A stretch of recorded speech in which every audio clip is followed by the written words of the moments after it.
Model बहू, अगर तुम्हें मुझसे इतनी ही प्रॉब्लम है तो शादी क्यों की? मुझे आपसे नहीं, बस उस फोटो से प्रॉब्लम है जो आपने सोशल मीडिया पर अपलोड किए। अरे इतनी सी बात और इतना ज्यादा ओवर रिएक्ट। ये इतनी सी नहीं, मेरी करियर की बात है। मैं मॉडल हूँ और मेरी इंडस्ट्री में कोई भी एक शादीशुदा मॉडल के साथ काम करना नहीं चाहता। इसीलिए अभी के अभी उन फोटो को डिलीट करो। नैना के गुस्से में ऐसा बोलने पर रोहित सोशल मीडिया से अपनी और नैना की सारी फोटो डिलीट कर देता है। नैना एक मॉडल है जिसकी शादी रोहित से होती है, पर उसे हमेशा हर चीज से पहले सिर्फ मॉडलिंग ही दिखाई देती है। इसीलिए वो इसके आगे अपनी शादी को भी कोई इम्पोर्टेंस नहीं देती। एक रात नैना तैयार होकर कमरे से बाहर निकलती है। अरे इतनी रात को ऐसे तैयार होकर कहाँ जा रही हो? Night club. बहू, इस तरह रात भर घर की बहू का बाहर रहना सही नहीं है। ओ प्लीज, ये छोटी थिंकिंग आप अपने पास ही रखें। मेरे प्रोफेशन में night club and parties normal है। ऐसा बोलकर नैना घर से बाहर निकल जाती है और रात भर पार्टी करने के बाद अगली सुबह घर वापस आती है, जहां उसकी सास सुबह सुबह घर की सफाई कर रही होती है। ओहो मम्मी, आप तो बहुत जल्दी उठ जाती है। चलो अच्छा है, मैं चली सोने। जब पूरी दुनिया के उठने का समय है तब तुम्हें सोना है। भला ये भी कोई घर वापस आने का समय है? नॉट अगेन मॉम, मैं आप और आपकी इन बातों से टायर्ड हो गई हूँ। अगर आपको ये सब सहन नहीं करना था तो रोहित की शादी एक मॉडल की बजाय किसी साधारण लड़की से करानी थी ना। सास को ये सब बोलकर नैना सोने चली जाती है, जिसके बाद वो सीधा शाम को कमरे से बाहर निकलती है तो देखती है कि उसकी सास और रोहित बैठे बैठे खाना खा रहे हैं। नैना भी उन्हीं के साथ डाइनिंग टेबल पर जाकर बैठ जाती है, जहां सारा तेल वाला खाना देखकर वो गुस्से में भड़क जाती है। ये सब क्या है मॉम? आपको पता है ना कि मैं एक मॉडल हूँ और मुझे अपना फिगर मेंटेन करने के लिए हेल्दी फूड ही खाना होता है, नॉट लाइक यू। फिर भी आपने सारे खाने में तेल ही तेल भर दिया। बस नैना, बिल्कुल चुप। पहले तो तुम घर में एक सुई तक नहीं हिलाती और मम्मी जो पूरा समय अकेले काम करती रहती है उन पर चिल्ला रही हो।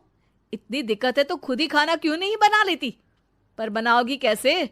तुम्हें तो मॉडलिंग, पार्टी और सेल्फी के अलावा और कुछ आता ही नहीं ना। मेरे भैया भाभी ने मुझे आज तक किसी काम के लिए नहीं बोला। मैंने जब जो मांगा वो मिला और इन्हें देखो, खाने के नाम पर कितनी बातें सुना दी। बस बहुत हुआ, मुझे अब यहाँ नहीं रहना। नैना गुस्से में तुनकते हुए बैग पैक करके घर छोड़। मीरपुर नाम के शहर में तेजस अपनी पत्नी नीरू के साथ रहता था। पति पत्नी दोनों ही नौकरी करते थे। एक दिन तेजस गांव अपनी माँ के पास फोन करता है। हेलो, प्रणाम माँ। जीते रहो माँ, तुम दादी बनने वाली हो? अरे वाह, ठीक है बेटा, मैं कल ही आती हूँ। जब माँ जी शहर पहुंची तो बेटे बहू ने बहुत अच्छे से स्वागत किया। लीजिए माँ जी चाय। अरे गर्मा गर्म पकोड़े ले आओ माँ के लिए। नीरू रसोई में गई और 2 मिनट में ही पकोड़े ले आई। जी ये लीजिए। बहू जादू से बनाए हैं क्या? अभी तो रसोई में गई थी। यम्मी। माँ जी, शीला रसोई में पकोड़े तल रही है, मैं बस लेकर आई। हे भगवान, मेरा धर्म भ्रष्ट कर दिया तूने। अब तो गंगा जल से शुद्धिकरण करना होगा। दूसरे दिन, माँ जी मैंने नाश्ता बना दिया है, ऑफिस जा रही हूँ। पर अभी तो घर का सारा काम पड़ा है। शीला आती ही होगी, झाड़ू पोछा बर्तन कपड़े वो सब कर लेगी। हमारे जमाने में घर का सारा काम हम ही करते थे। जी माँ जी, आप बहुत होशियार हैं, मैं घर ऑफिस दोनों नहीं संभाल पाती। तो जरूरत क्या है घर से बाहर जाकर चाकरी करने की? वैसे भी घर का काम खुद करने से घर में बरकत आती है, समझी? पर माँ जी। पर वर कुछ नहीं, इस महीने की पगार मिले फिर ऑफिस बंद। हाँ।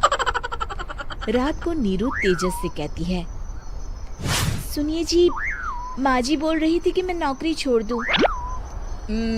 वैसे ठीक ही तो है, अभी तुम्हें आराम की जरूरत है। फिर भी आराम कहाँ, शीला को छुड़ाने के लिए बोल रही थी। तो अब 24 घंटे में इतना काम तो कर ही सकती हो। पर जॉब पसंद है मुझे, घर पर मन नहीं लगेगा। अगले दिन जब दोनों ऑफिस के लिए निकल रहे थे, मेरी तो कोई कीमत ही नहीं है इस घर में।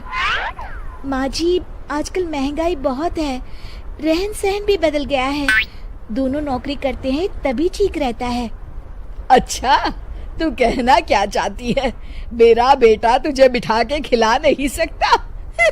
तू ही इस घर का खर्च चला रही है, हैं? नहीं माँ जी, मेरा वो मतलब नहीं था। मतलब खूब समझती हूँ, ये बाल धूप में सफेद नहीं किए मैंने। हाँ। छोड़कर अपने भैया के घर पहुंच जाती है, जहां उसकी भाभी खुशी से नैना का स्वागत करती है।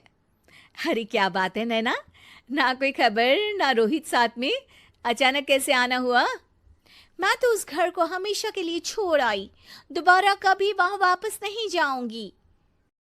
ऐसा बोलकर नैना घर में आकर मजे में सोफे पर बैठ जाती है, जिसके बाद अब वो पूरे ठाठ बाट से अपने मायके में रहने लगती है, जहां उसकी भाभी सारा काम करती और नैना अपने मॉडलिंग प्रोजेक्ट करते हुए बस मौज में बैठकर खाती। नैना, आखिर बताओ तो सही कि तुम्हारे ससुराल में ऐसा क्या हुआ जो तुम्हें घर छोड़ना पड़ा?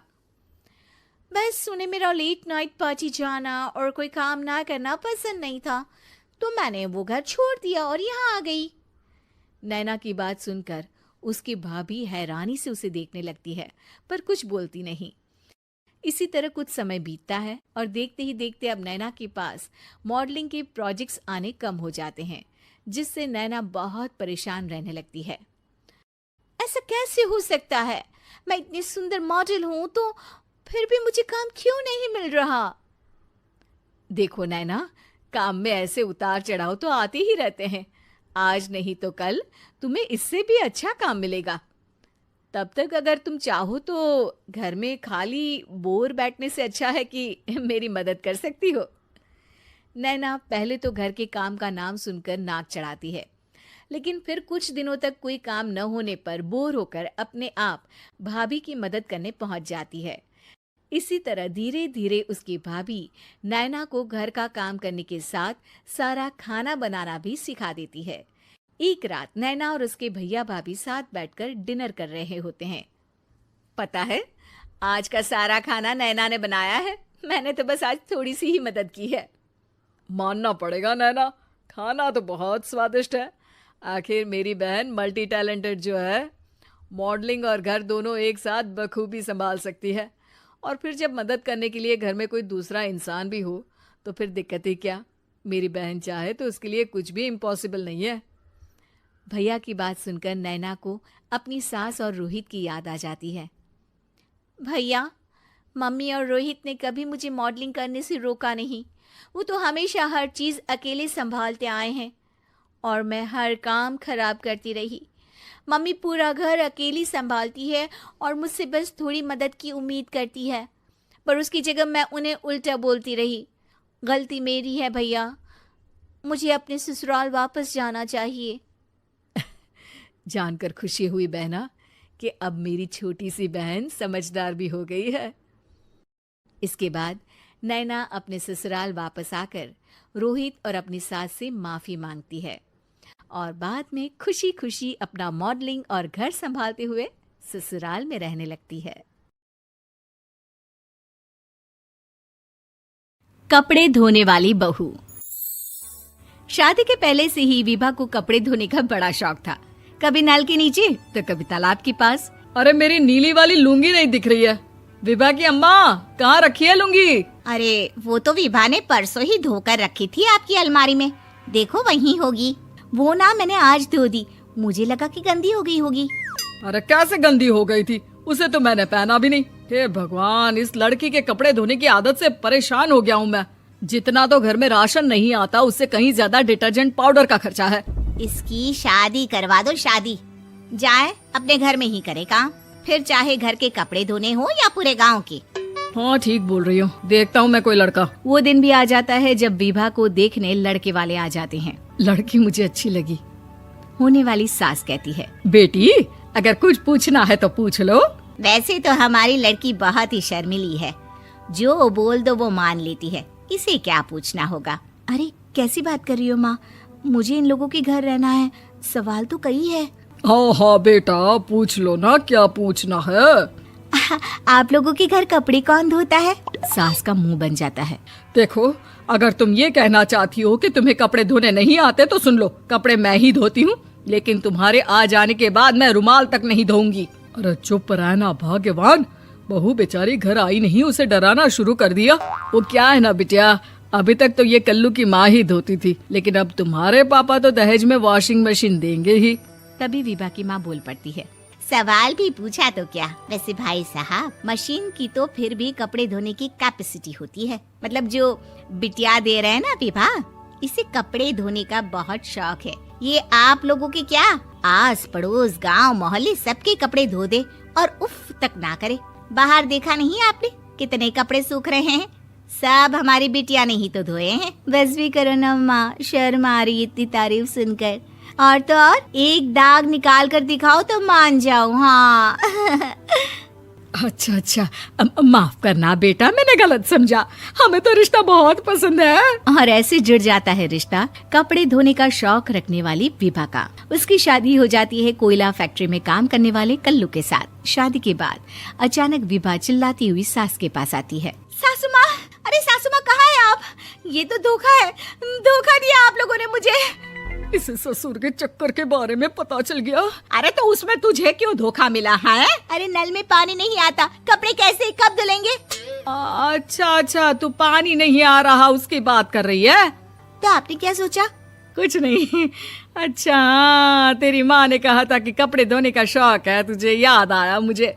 शौक शौक बोलकर कपड़े धोने वाले मेरे जुनून को कम ना आके सासू माँ, कपड़ा धोना मेरा गुरूर है।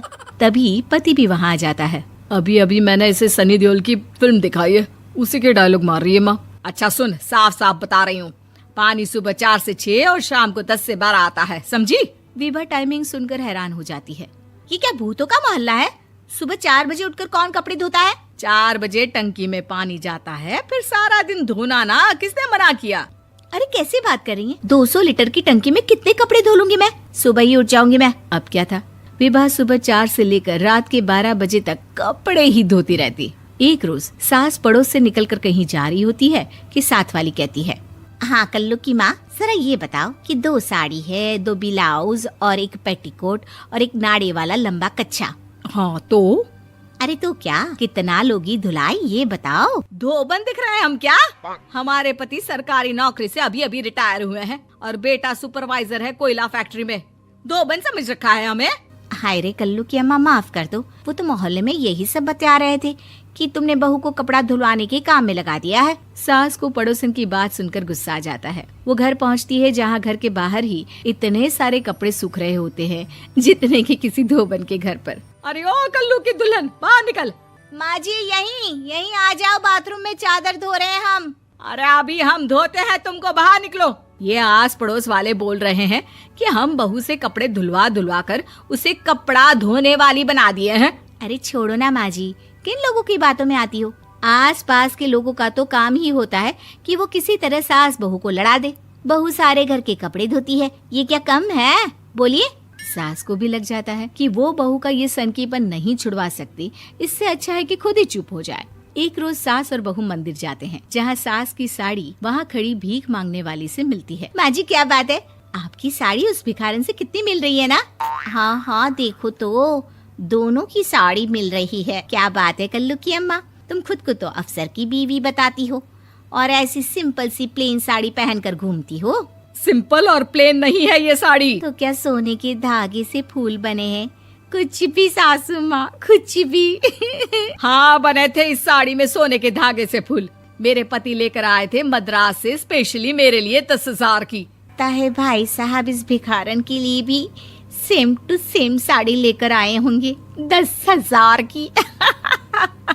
सास उस वक्त कुछ नहीं कहती, लेकिन बहू के साथ घर आती है और अलमारी से एल्बम निकाल कर लाती है। ये साड़ी देख रही है, ये वही साड़ी है जिसे मैंने अभी पहना था। इस साड़ी में ये जो चमकदार फूल दिख रहे हैं ना, ये सोने के धागों से काढ़े गए हैं। लेकिन तू लोकल वॉशिंग मशीन ब्रश से घिस घिस कर सारे फूलों को निकाल कर साड़ी प्लेन कर दी। मुझे माफ कर दीजिए सासू माँ। और तो और, जब मैंने तुझे तेरी गलती के लिए कुछ नहीं कहा, लेकिन तूने तो सबके सामने मेरा मजाक ही बना दिया। क्यों? बहू को समझ में आ जाता है कि अब से उसका कपड़े धोना बंद।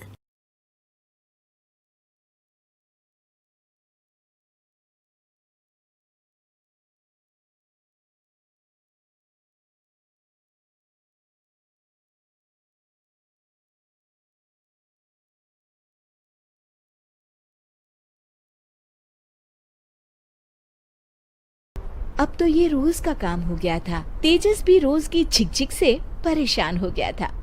एक दिन उसने कहा, नीरू, वैसे भी तुम्हें मैटरनिटी लीव मिलने वाली है, तो अभी से ही छुट्टी ले लो। पर क्या? मेरी सैलरी अच्छी खासी है। आखिर नीरू ने रिजाइन कर दिया। जब बच्चा हुआ तो घर में सब बहुत खुश हुए। कुछ दिनों बाद तेजस फाइल देख रहा था। क्या हुआ तेजस, कुछ परेशान लग रहे हो? अब हाँ, वो हमारी जितनी सेविंग्स थी वो तो हॉस्पिटल में और छठी के फंक्शन में खत्म हो गई है नीरू। और अभी वैसे मंदी चल रही है तो मैं बोल रही थी कल मुन्ना को हेपेटाइटिस का टीका लगवाना है। नीरू, क्या पोस्टपोन नहीं कर सकते? नहीं जी, बिल्कुल नहीं। अब तेजस को समझ में आ रहा था कि उससे गलती हुई है। पैसों की कमी का असर घर के माहौल पर भी पड़ रहा था। अगले दिन, बेटा, मेरा चश्मा और ये दवाइयाँ ले आना, पर्चा देते हुए माँ जी ने कहा। जी। तेजस, मुन्ना के लिए दूध का डिब्बा और डायपर भी ले आना, और ये किराने के सामान की लिस्ट है, इसे भी लाना है। तेजस गुस्से में लिस्ट मरोड़कर फेंकता है और चिल्लाता है, पैसे क्या पेड़ पर उगते हैं? ये ले आना, वो ले आना। अरे, पर ये जरूरत का सामान ही है। वो गुस्से में बिना कुछ कहे ऑफिस चला गया। अरे लंच तो ले जाइए। नीरू दौड़कर डिब्बा पकड़ाती है। एक दिन खाना खाने के बाद, नीरू, अब तो मुन्ना कुछ बड़ा हो गया, तो अब तुम वापस ज्वाइन कर लो ना जॉब। पर इस रिसेशन में जॉब मिलना बहुत मुश्किल है। ट्राई तो करो। फिर मुन्ना? माँ जी है ना, और एक फुल टाइम मेड भी लगा लेंगे। पर माँ जी, उन्हें तो पसंद नहीं। तभी माँ जी वहाँ आ जाती है और प्यार से नीरू के सर पर हाथ फेरते हुए बोलती है, अब मेरी समझ में आ गया बहू, पहले के और अब के समय में अंतर है। तुम काम शुरू करो, मुन्ना की जिम्मेदारी मेरी। मेरी प्यारी माँ जी। ये कहकर नीरू उनके गले लग गई। शिक्षा, परिवर्तन संसार का नियम है, हमें भी समय के साथ चलना चाहिए। उम्मीद है कि आपको हमारी ये कहानी पसंद आई होगी। कृपया हमारे चैनल को सब्सक्राइब करें और सभी अपडेट्स के लिए बेल आइकन जरूर क्लिक करें। और हाँ, वीडियो लाइक और शेयर करना मत भूलिएगा। Bye bye.